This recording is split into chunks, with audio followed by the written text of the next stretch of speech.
Do you ever wonder why some people seem to solve problems really fast with systems? They understand things at an amazing pace and they learn new things really quickly. And Genius leaves clues. They all mention two things: mental models and frameworks. So I basically load my head full of mental models. Strategy is not industry specific, it's frameworks and how you think about a business. Trying to find the right framework. Right? These are thinking tools that you and I can use, and they seem to be throwing them around. And this is why they have systems. They can do things quickly. They get the point. They get the essence of what is going on. But what's the difference between mental models and frameworks? Are you using the right ones? What are they actually thinking? What's actually going on in their mind when they're using frameworks and mental models? I'm going to break that down today. We're deep diving into the difference between mental models and frameworks so that you can unlock what's actually missing in your mental operating system. Here's the difference. A mental model is a simplified representation of how something works. These are big picture concepts, things like second order thinking, compounding, feedback loops. A framework helps you decide what to do with that understanding. It gives you a structure, a process, give you categories, maybe decision trees in order to take action and make some decisions. Think of it like this. A mental model is like understanding the terrain, right? There are mountains here, valleys here, there's some rivers flowing. Okay, this is the what. But so what? What are you going to do with that understanding of the terrain? Well, maybe you want to go from point A to point B. When you want to do that, then you might need a map. And usually not just any type of map. You want a map that matches your needs. Say if you're driving, then you want a map that understands all the roads, right? What are the traffic signs, speed limits? Which roads are open, closed? What's the traffic situation like? If you're taking public transportation, then you need a transit map. All that information about traffic signals don't help you as much. You want to know which station do you need to go to? What's the estimated wait time? Where do you need to transfer if you have to? And then once you get off, where do you need to walk to? So if the terrain are mental models, the maps are frameworks. The things that will help you take action, make decisions. Should I walk? Should I drive? Should I take public transport? How do I get from point A to point B? And frameworks help you ignore the noise that don't matter. It's no good knowing the terrain if you don't do anything about it. Knowledge plus action equals wisdom. And most people face one of two problems. First problem is the common one. You've read so many books, you've learned so many frameworks from this channel, you've jotted them down, you are studious, and yet when you're in that work meeting, when someone says, hey, how do we make this decision? And your mind goes, crap, I can't remember any of the things that I learned. Is this you? Let's do a simple test to find out. Okay, imagine a panda. Right? We all know what a panda looks like. Now draw it. All of a sudden you'll realize, wait, where does the black go? Are both eyes with black patches? Are the ears black or white? And what about the body? Looks weird with all black, but it's not all white. But then, right? So we have the image in our mind that there is a mental model, but somehow we can't do anything with it. We cannot reconstruct it. We cannot use it in any way. That's the problem with simply knowing a bunch of mental models. You got to be able to use it somehow. And it's the same thing that happens at work, right? We know what a good presentation should sound like. We know what a good answer to a hard question should be like. But when someone throws us that random question, we freeze and we think, oh crap, what do I say now? Or if it's that presentation, someone says, okay, could you create an effective presentation? It's where do I start? If this happens, you're missing frameworks that actually break down and start to actively use the mental models that you have. With that presentation example, right?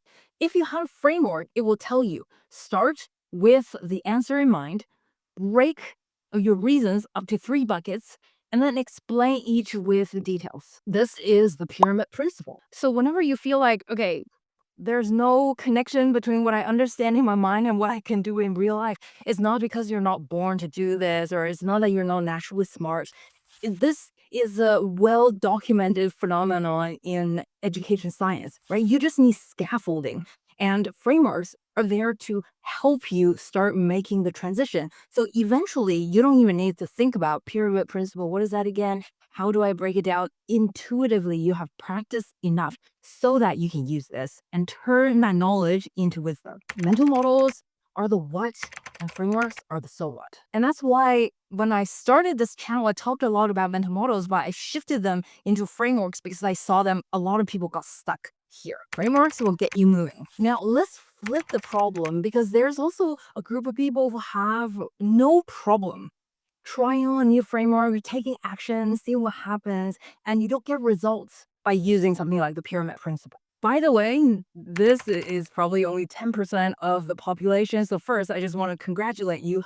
Good work on being able to apply these concepts. But because you're good, you're not satisfied. There's a small voice that annoys you in the back of your head that says, wait, I'm learning all of these tactics, I have all these frameworks, but how come there's no unifying logic? There's no principle, and like, what's up with those mental models? And this is because you have skipped 3 out of 4 steps in learning. There is a simple model called the experiential learning cycle, and it starts with one concrete experience where you're trying a framework and you're seeing how it works. But most people stop here because step 2 requires a little thinking. It's called reflective observation. This is where you ask yourself, well, what happened? Why did this work or not work? What are some of the patterns I'm seeing here? And that's not even enough, because then there's step 3, abstract conceptualization. What is the principle here?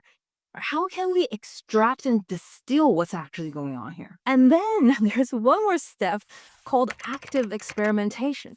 Once you extracted the distillation, the principle, then you have to test it. Is that actually right?